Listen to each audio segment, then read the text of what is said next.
Mundo Católico, construyendo la civilización del amor, presenta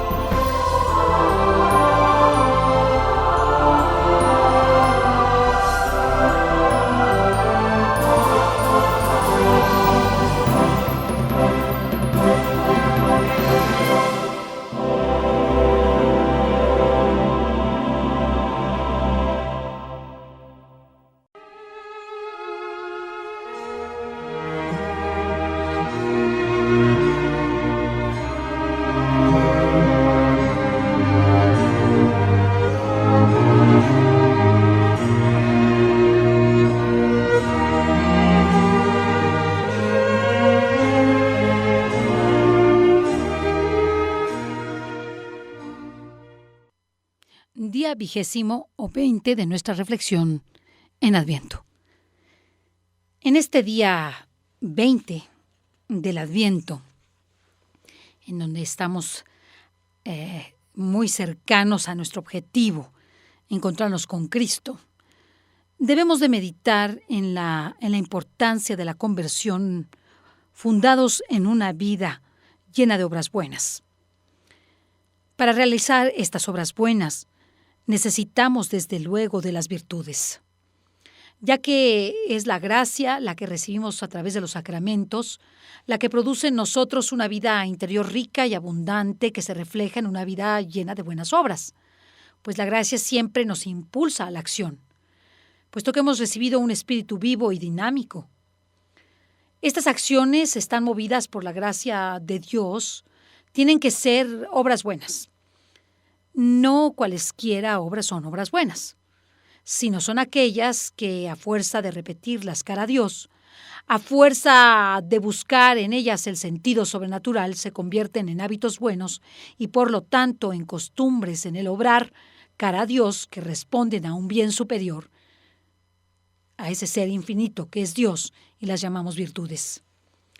Podríamos decir entonces que la gracia puesta en acción o en obra se convierte en virtud. Pero por eso, a medida que vamos practicando las virtudes y haciendo buenas obras, vamos también creciendo espiritualmente en la vida de la gracia y en las obras conforme a la voluntad de Dios. El origen de todos los males del hombre es el pecado. El pecado es una acción libre y voluntaria en contra de la voluntad de Dios. En cambio, la virtud es una acción libre y voluntaria, un hábito bueno que es conforme a su voluntad. En el caso del pecado, de ocurrir con frecuencia estas acciones contrarias a la voluntad de Dios, se nos convierten en vicios, en pecados capitales y tornan nuestra alma llena de dificultades, sin facultades, sin visión, sin luz, cegándola por completo y haciendo del hombre esclavo de estas pasiones. Para sacar estas pasiones o vicios del alma, hay que hacernos gran violencia, hacer una buena confesión, desde luego con gran arrepentimiento para buscar la gracia de Dios y con gran voluntad y determinación de nuestra parte, responder ante cualquier situación que se nos presente y que sabemos que nos aleja de Dios, con acciones conforme a su voluntad, con acciones virtuosas, con buenas obras que nos permitan destruir esa memoria del pecado que tenemos en nuestro ser. La virtud y los vicios o pecados son tan opuestos que no pueden cohabitar o convivir juntos en el alma. Una virtud lleva a las demás, un pecado nos lleva a los demás. Así estarán en continua lucha hasta que acabemos de sacar todos los vicios y en esa batalla campal que tengamos en nuestra alma, desde luego que triunfen las virtudes. Estas virtudes que nos llevan a Dios y estas virtudes que nos hacen santos cuando son vividas de manera extraordinaria. De esta forma, en esta batalla espiritual, si vencemos, pues desde luego saldremos como vencedores mucho más fuertes. Naturalmente queremos que triunfen las virtudes en nosotros, para que así saquemos de nuestra alma los vicios y pasiones. Pero para ello hay que fortalecer nuestra alma para vivir las virtudes. ¿Y cómo lo podemos hacer? Pues a fuerza de practicarlas continuamente. La Virgen Santísima es una escuela de virtudes, tanto en sus mensajes como en toda su vida. Ella nos habla constantemente de que vivamos en sus virtudes, que estas virtudes nos llevan a la santidad, que nos llevan al crecimiento espiritual, venciendo nuestro egoísmo y nuestro materialismo, nuestra indiferencia. Ella, la llena de gracia, libre de todo pecado, vivió las virtudes a la perfección, en plenitud, y nos invita a vivirlas de ese mismo modo. Sabemos que hay 7 pecados que son la raíz de todos los demás pecados capitales. También les llamamos diademas del demonio. ¿Cómo se vencen? Pues con la gracia de Dios, con nuestro esfuerzo y viviendo desde luego las virtudes, que son contrarias a esos pecados. La Virgen en su obrar vivió de manera radicalmente contraria y opuesta a esas diademas o pecados capitales, los aplastó y con su divino pie y con su ser y terminó con ellos. Combatió la soberbia con la humildad, la avaricia con la generosidad, la lujuria con la castidad, la ira con la paciencia, la gula con la templanza, la envidia con la caridad y la pereza con la diligencia. María Santísima insiste continuamente en que vivamos esas virtudes en sus mensajes dados a lo largo del mundo, ya que la práctica de las virtudes se traduce en un aumento de una vida de gracia y de santidad y de crecimiento espiritual. Poco a poco tendremos que ir sacando estas faltas y perfeccionando nuestro ser, creciendo espiritualmente tanto en el obrar como en el confiar en Dios. De esta forma fortaleceremos nuestra virtud. La oración de la que ya hablamos será muy importante para que podamos vivir esa vida de virtud.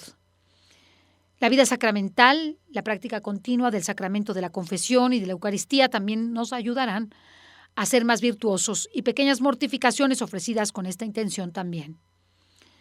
Son 7 las virtudes principales contra los pecados capitales. La humildad contra la soberbia. La humildad es el saber que ante Dios y ante los demás somos nada, sobre todo frente a Dios. Saber nuestro lugar como seres creados por Dios, reconocer nuestras faltas, pedir perdón, perdonar. Todo ello nos hace más humildes. Ubicarnos en el lugar que Dios nos ha puesto, en el tiempo en que nos ha puesto y donde nos ha puesto. Sabiendo que si no tenemos lo que el otro tiene, es porque Dios así lo ha querido. Si no somos más de lo que somos, es porque así Dios lo ha querido. Y si queremos salir adelante, tenemos que reconocer nuestro pecado. Tenemos que reconocer nuestras faltas y con ese reconocimiento transformar nuestra vida. A un corazón contrito tú no lo desprecias. Eso nos dice la misma Escritura. Todo lo contrario es la soberbia, el engrandecimiento del yo y de nuestro ser frente a Dios y a los demás. No hay nadie más importante que yo, nadie más inteligente que yo y nadie más bello que yo. Soy el centro de todas las cosas. ¿A quién se le ocurre pensar que no lo soy? Mi juicio es el que vale, mi conocimiento es el que vale, mi persona es la que vale. Eso es lo que destruye al ser humano, esa soberbia que lo hace creer que no necesita de Dios, que su Dios es la tecnología. Podemos tener pequeños ejemplos de humildad. Por ejemplo, no justificarnos, pedir perdón, perdonar, no defenderme cuando me acusen de algo injustamente. Bueno, no estamos hablando de estar acusada de un delito, ¿verdad? Ahí sí tendríamos que defendernos, porque de lo contrario iremos a parar a la cárcel. No dar excusas ni pretextos. Dejar que los demás hablen primero. Escuchar es un acto de humildad. Ser agradecidos con los demás y agradecidos con Dios. Ser obedientes a nuestros padres, a nuestros jefes, a nuestros superiores. Esto es humildad. La generosidad contra la avaricia. Por esta virtud renunciamos a nosotros mismos para donarnos a los demás. Ser generosos no es darle a los que nos caen bien, a los que son muy guapos o simpáticos, sino a aquellos incluso que no nos quieren. Dar lo que nos hace falta, no lo que nos sobra. Y la avaricia es aquello que nos lleva a atesorar y acumular aquellos bienes materiales o espirituales o intelectuales sin donar nada a los demás, solo pensando en nosotros. Ser generosos es dar de nuestro tiempo a quien nos necesite, es dar nuestro consejo, es tomarnos el tiempo de escuchar, es dar lo que nos hace falta o lo que nos cuesta. Es estar con la persona que nos necesita en el momento que nos necesita. Es prestar sin esperar que nos paguen o dar sin esperar recompensa. En cambio, la avaricia es atesorar bienes, trabajar por trabajar y ganar más dinero y más dinero y más dinero y comprar y comprar y comprar de manera insaciable. La castidad contra la lujuria. Por la castidad, nosotros sabemos el correcto uso de nuestras facultades generativas y dominamos nuestras pasiones carnales, viviendo un estado de limpieza interior y exterior que nos lleva a ser limpios de corazón, limpios y rectos de intención y modestos en nuestro exterior, en nuestras palabras, en nuestras obras, en nuestro vestir y caminar.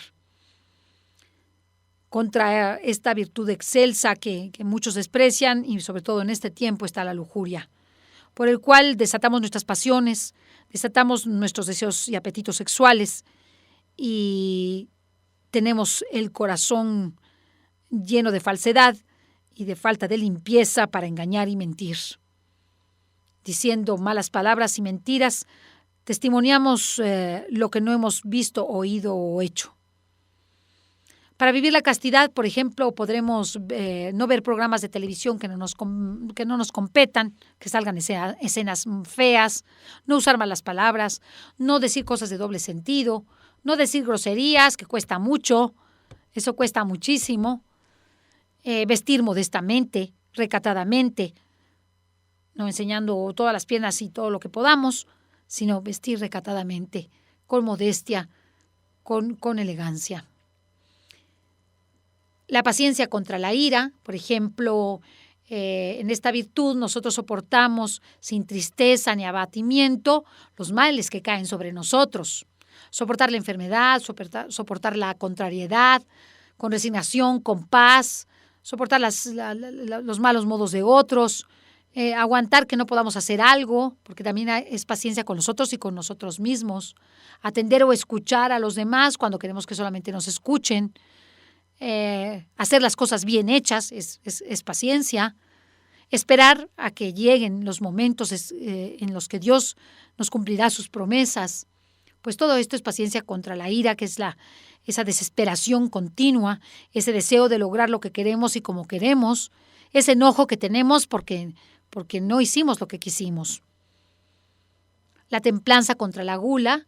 Por la templanza nosotros tenemos el correcto sentido y medida de todas nuestras necesidades materiales y espirituales. Por tanto, somos medidos al comer, al caminar, al hablar, al vestir, hasta al rezar.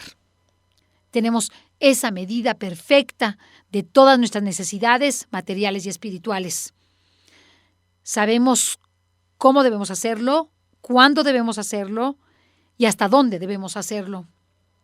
La gula, por el contrario, es ese exceso de todas nuestras necesidades, de comer, de dormir, de vestir, de comprar, de tener y de ser lo que no debemos ser.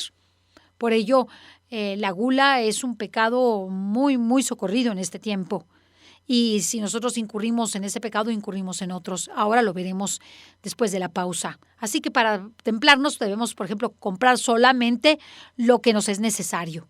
No tomar tanto alcohol, no fumar, no comer todo lo que nos gusta, sino un poco más de lo que no nos gusta.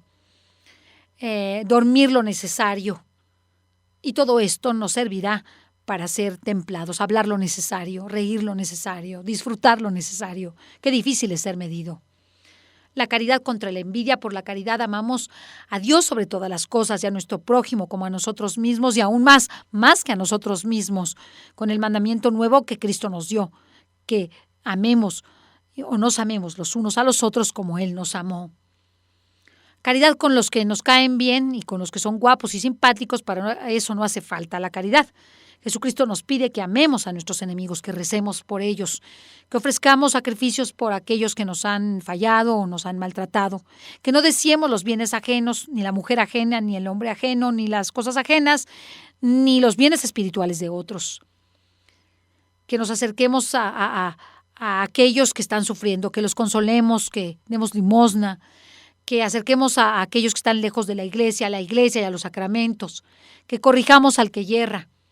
En cambio, por la envidia deseamos los bienes que otros tienen, materiales o espirituales. Queremos lo que no tenemos y nos hace daño lo que los otros tienen. Por eso debemos, sobre todo en México, evitar la envidia. Porque si ese tiene más, porque tiene más. Si ese es más guapo, porque es más guapo. Si ese tiene más dinero, porque más, y todos contra él. Y esto es un pecado muy grande, el de la envidia, porque destruye la vida espiritual. Y finalmente, la diligencia contra la pereza. Ese hacer con prontitud obras buenas, cara a Dios cumpliendo las virtudes.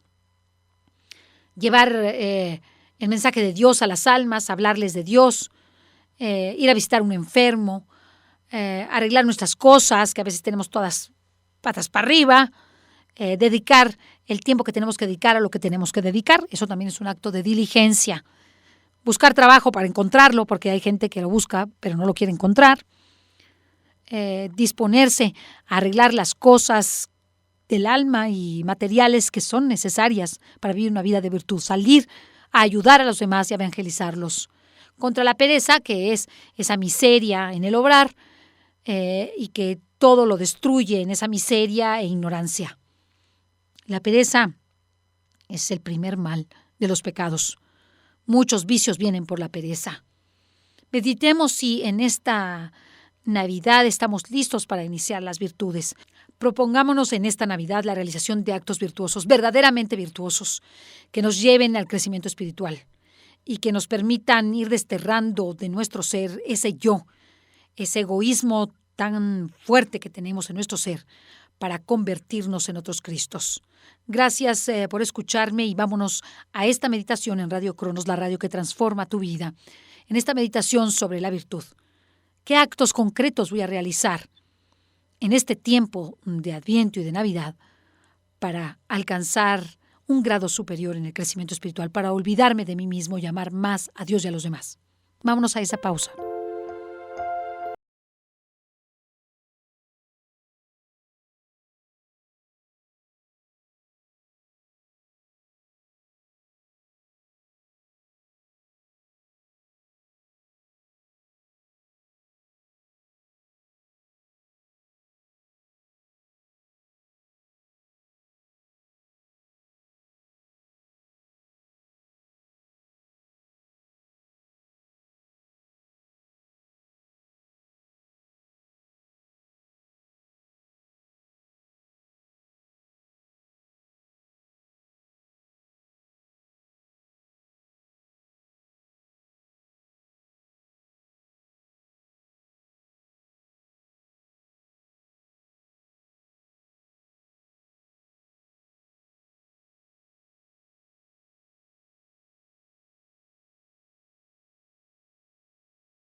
Continuamos con la reflexión del día 20 hacia la Navidad, en este tiempo de Adviento.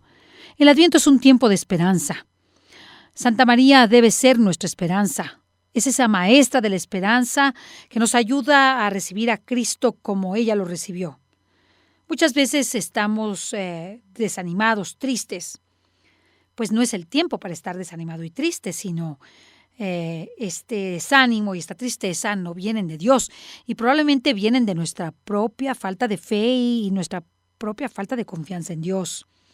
El espíritu del Adviento consiste en vivir cerca de la Virgen en este tiempo. Ella lleva en su seno a Jesús. La vida nuestra es también un Adviento un poco más largo, una espera de ese momento definitivo, en donde nos encontraremos con Jesucristo a la hora de la muerte, por el que hemos sido creados. El cristiano sabe que este Adviento ha de vivirlo junto a la Virgen. Todos los días de su vida, si quiere acertar con seguridad en el único y verdadero e importante sentido de su existencia, encontrar a Cristo en su vida y encontrarlo para toda la eternidad. Para preparar la Navidad, ya tan cercana, nada mejor que acompañar en estos días a la Virgen, tratándola con más amor, con más confianza, rezando el Santo Rosario, meditando el Santo Rosario. Nuestra Señora fomenta en el alma la alegría, porque con su trato nos lleva a Cristo. Ella es la maestra de la esperanza. María proclama que la llamarán bienaventurada todas las generaciones. Este es un cántico de alegría. Humanamente hablando, ¿en qué motivo se apoyaba esa esperanza? ¿Quién era ella para los hombres y mujeres de entonces? Las grandes heroínas del Viejo Testamento, Judith, Esther, Débora, consiguieron ya en la tierra una gloria humana. ¿Cómo contrasta la esperanza de Nuestra Señora con la esperanza de las demás mujeres de su tiempo? ¿Y cómo contrasta la esperanza de la Virgen con nuestra impaciencia y desesperanza? Con frecuencia reclamamos a Dios que nos pague enseguida el poco bien que hemos efectuado. Rápido, que sea rápido. Apenas aflora la primera dificultad y así nos quejamos con Dios. Nos quejamos de los dolores, de los fracasos o de las pruebas. Somos incapaces de sostener el esfuerzo para mantener viva esa esperanza. No cae en desaliento quien padece dificultades y dolor, sino el que no aspira a la santidad y a la vida eterna, y el que se desespera de alcanzarlas. La primera postura viene determinada por la incredulidad, por el aburguesamiento, por la tibieza, por el excesivo apegamiento a los bienes de la tierra y a las personas, como los únicos verdaderos. El desaliento, si no se le pone remedio, nos paraliza, nos quita las fuerzas de hacer el bien y de superar las dificultades. En ocasiones el desánimo en la propia santidad está determinado por la debilidad del querer, por miedo al esfuerzo que comporta esa lucha ascética y ese esfuerzo y esa diligencia que nos significa tener que renunciar a pegamientos, a desórdenes de los sentidos. Tampoco los aparentes fracasos de nuestra lucha interior o de nuestro afán apostólico pueden desalentarnos. Quien hace las cosas por amor a Dios y para su gloria no fracasa nunca. Aprende. Es un motivo de crecimiento todo cuanto le sucede. Nada ocurre a los hijos de Dios que no sea visto por el mismo Dios, que no sea previsto por el mismo Dios en su providencia perfecta. En ese sentido, convéncete de esta verdad. El éxito tuyo, ahora y en esto, era fracasar. Da gracias a Dios y comienza de nuevo. No has fracasado. Has adquirido más experiencia. Adelante, aprende, sigue adelante. Dentro de pocos días veremos a Jesús en el pesebre, en Belén. Lo que prueba que Jesús tiene esa misericordia con nosotros, ese amor por el que nos salvó. Podemos decir entonces en esta Nochebuena, todo es para mí. Jesús ha querido nacer y morir por mí. Estoy frente a Él, no hay nada más que Él. En la inmensidad de la noche y de la oscuridad de mi vida, ahí está Jesús. Ahí está este niño que vino a salvarme, amándome. Y si Dios se hace hombre y me ama, ¿cómo no buscarlo? ¿Cómo perder la esperanza de encontrarle a Él que me busca a mí, que no soy nadie? Alejémonos de todo posible desaliento, de toda desesperanza, a pesar de las dificultades exteriores y de los fracasos. Busquemos en esa miseria nuestra la grandeza del niño Dios. Y de manera profunda, con gran alegría, esta Navidad, sintamos el gozo de acercarnos verdaderamente a Jesús, con la confianza de que ahí está Él, con la confianza de que nada habrá de pasarnos, aunque sea una prueba muy grande. De esta forma ya sabemos que saldremos victoriosos. y que la mujer, María, saldrá victoriosa con nosotros del mal. El profeta Oseas anuncia que Israel se convertirá y florecerá en el amor antiguo. Isaías, en medio de las decepciones del reinado de Ezequiel, anuncia la venida del Mesías. Miqueas, por ejemplo, señala a Belén de Judá como el lugar del nacimiento del Mesías, a pesar de ser un lugar sin importancia y muy pequeño. Faltan pocos días para que veamos en Belén a Jesús, aquel a quien anunciaron los profetas. La Virgen cuidó de una manera extraordinaria de ese pequeño en su vientre. Juan lo proclamó ya próximo y lo señaló después entre los hombres. El mismo Señor nos concede ahora prepararnos con alegría al misterio del nacimiento para encontrarnos así cuando llegue velando en oración y cantando su alabanza. Jesucristo proclama desde el pesebre de Belén hasta el momento de su ascensión a los cielos un mensaje de esperanza. Jesús mismo es nuestra única esperanza. Él es garantía plena para alcanzar los bienes prometidos. Miremos la gruta de Belén en vigilante espera. Comprendamos que solo Jesús es en quien debemos confiar. Confiemos en Él, confiemos en Dios Padre y Dios Espíritu Santo. El Señor nos señala que el objeto principal de la esperanza cristiana no son los bienes de esta vida, no son la polilla y la herrumbre que corroen los ladrones y que la roban, sino los tesoros de la herencia están en primer lugar en la felicidad suprema de la posesión eterna de Dios, en buscar el cielo, en buscar los bienes del reino de Dios. Esperemos confiadamente que un día nos conceda a Dios esa eterna bienaventuranza. Por ahora pidamos perdón por nuestros pecados y pidámosle su gracia. Con un corazón contrito acerquémonos al pesebre, pero con una esperanza renovada que se extiende con todos los medios necesarios para triunfar, para saber que Dios está ahí y que por más que mis circunstancias sean penosas o dolorosas, Él está ahí y que ningún bien terrenal puede asemejarse a esa esperanza de recibir al niño Dios en nuestra vida. Vamos a luchar en estos días, vamos a poner nuevas fuerzas, vamos a renovarnos, vamos a triunfar sobre el desánimo, buscar esa esperanza que nos lleva al abandono santo de Dios, a poner todos los medios a nuestro alcance para que tanto en la lucha ascética como en nuestras acciones constantes en un apostolado paciente y en la adversidad podamos tener una visión más sobrenatural de la vida y de los acontecimientos. Así la experiencia del cristiano debe ser esa experiencia de gran amor de toda una vida, de ejemplo, de toda una vida de virtud, de toda una vida de entrega. No hay ninguna voz nueva, no hay ningún atractivo nuevo que pueda hacer merma en nuestra alma si vemos la gruta de Belén y ahí al niño. Ahí podremos humillar nuestro orgullo, ensanchar nuestra caridad y aumentar nuestro sentimiento de reverencia con la visión de una pureza deslumbradora. De esa forma, animados y de esa forma llenos de aliento, podremos encontrarnos con el pequeño Jesús, que aun cuando pequeño, no menos Dios. Pedir que Dios nos escuche frente al pesebre, hacerle ver que hemos estado lejos, pero queremos la victoria con Él. Nuestra esperanza en Dios debe ser más grande cuanto menores sean los medios de que disponemos y mayores las dificultades. Así Jesús nos muestra cómo en el Evangelio estaban esperándole aquellos enfermos. En medio de aquella multitud sobresale una persona que el evangelista destaca diciendo que era un jefe de la sinagoga. Pide a Jesús la curación de su hija. Se postró a sus pies. No tiene reparo alguno en dar esta muestra pública de humildad. Inmediatamente a una indicación del Señor todos se ponen en movimiento, en dirección a la casa de Jairo. La niña de 12 años, hija única, se estaba muriendo. Debe de estar ya agonizando. Precisamente entonces, cuando han recorrido una parte del camino y al amparo de la multitud, una mujer que padece una enfermedad que la hace impura según la ley, se acerca y le toca el extremo de su manto, la orla de su manto. Es también una mujer llena de una profunda humildad. Jairo había mostrado su esperanza y su humildad, postrándose delante de todos ante Jesús.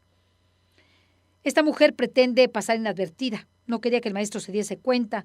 Sin embargo, al tocarlo con esa fe, fue suficiente para que Cristo se diera cuenta. Ambos milagros, el de la hija de Jairo y el de la mujer con el flujo de sangre, se realizan a cabalidad. Se realizan más allá de lo esperado. La mujer en la que habían fracasado miles de médicos, muchos médicos, será curada para siempre de un golpe. La hija de Jairo vivirá plena de salud a pesar de que ya la comitiva ha llegado y ha dicho que ha muerto. Durante el suceso con la hemorroísa, ¿qué ocurre con Jairo? Parece que ha pasado a segundo plano y no es fácil imaginarlo, un tanto impaciente, pues su hija se le moría cuando la dejó para buscar al maestro. Sin embargo, él sigue seguro de que el maestro le hará el milagro. Por el contrario, Cristo no aparenta tener prisa. Incluso parece no darle importancia a lo que está ocurriendo en casa de Jairo. Cuando Jesús llega, la niña ya había muerto. Ya no hay posibilidad de salvarla, pero Jesús no está tarde, aunque lo parezca. Y precisamente ahora, cuando humanamente no queda nada por hacer, y Él ha previsto que así parezca, cuando todo invita al desaliento, al desánimo, a la desesperanza, a la tristeza, Jesús muestra que no ha llegado tarde. Solo se precisa una fe mayor. Jesús ha esperado que se hiciese demasiado tarde para enseñarnos que la esperanza sobrenatural también se apoya como cimiento en las ruinas del esperar humano y que solo es necesario una confianza sin límites en Dios, que todo lo puede en todo momento. Cuando parece que Jesús no viene al encuentro de nuestra necesidad, cuando parece que no nos escuchó, que Dios nos ha abandonado, que todo está terminado y que no hay esperanza, Él nos concede una gracia mucho mayor. Nos recuerda tantos momentos junto al sagrario en que nos ha parecido oír las palabras muy semejantes a estas. No temas, ten fe. Esperar en Jesús y confiar en Él es dejarle hacer. Tener más confianza cuanto menores sean las posibilidades de resolver ese problema o esa necesidad que tenemos, o cuanto más lejana se vea la realización de nuestra esperanza. Esperemos contra toda esperanza. Así han hecho todos los santos, así ha hecho Abraham, así ha hecho Moisés, así ha hecho Jacob, así ha hecho Elías, así ha hecho la Virgen. La devoción a la Virgen es una garantía para alcanzar los medios necesarios y la felicidad eterna a la que hemos sido destinados. María es verdaderamente el puerto de los que naufragan, consuelo del mundo, rescate de los cautivos, alegría de los enfermos, auxilio de los cristianos. Pidámosle a ella que sepamos esperar contra toda esperanza como ella lo supo hacer. En estos días que preceden a la Navidad, siempre llenos de fe en su Hijo Jesucristo, en el Mesías anunciado por los profetas, María precede con su luz al peregrinante pueblo de Dios como signo de esperanza cierta y de consuelo hasta que llegue el día del Señor. María preside con su luz nuestra vida y como signo de esperanza que no es demasiado tarde y que si seguimos orando y esperando en Jesucristo, Jesucristo jamás nos defraudará. Y Él, a pesar de que parezca que no llegó, sepamos confiadamente que ahí estará, no solamente para llegar, sino para hacernos el milagro que necesitamos en esta Navidad.